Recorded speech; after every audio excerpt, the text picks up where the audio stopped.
extrait de la déclaration de la ministre de l'Information et de la Communication. Cette journée, comme il a été rappelé par l'UNESCO, doit être mise à profit pour attirer l'attention des différents gouvernements sur la nécessité de respecter les engagements qu'ils ont pris dans la protection de la liberté de la presse, commémorer les journalistes qui sont tombés dans l'exercice de leur métier et approfondir les réflexions sur les questions d'éthique, de déontologie, de responsabilité des professionnels et acteurs de la presse.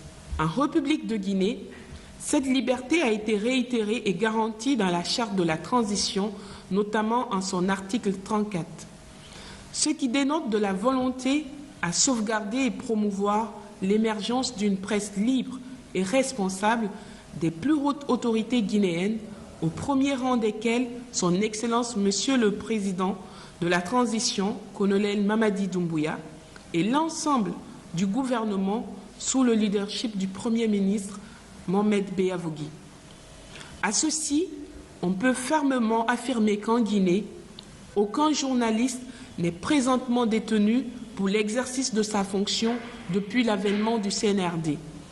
Des rencontres entre les acteurs de la presse et les nouvelles autorités ont lieu régulièrement. D'importantes mesures d'accompagnement en faveur de la consolidation de la liberté de la presse sont enregistrées, au-delà desquelles la mise à disposition de la presse d'un édifice pour abriter la maison de la presse. Le lancement du projet de la transition de l'analogique au numérique, de la télévision et de la radio, permettant ainsi un dividende numérique plus important pour les acteurs des médias. Des résultats positifs sont enregistrés et nous pouvons nous en réjouir.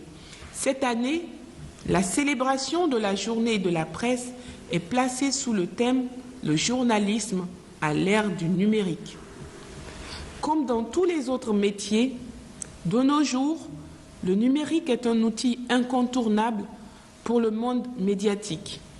Il est même le compagnon quotidien des acteurs de la presse. Comme pour d'autres professions, celle des médias est irrévocablement inscrite dans un processus redoutable, mais indispensable.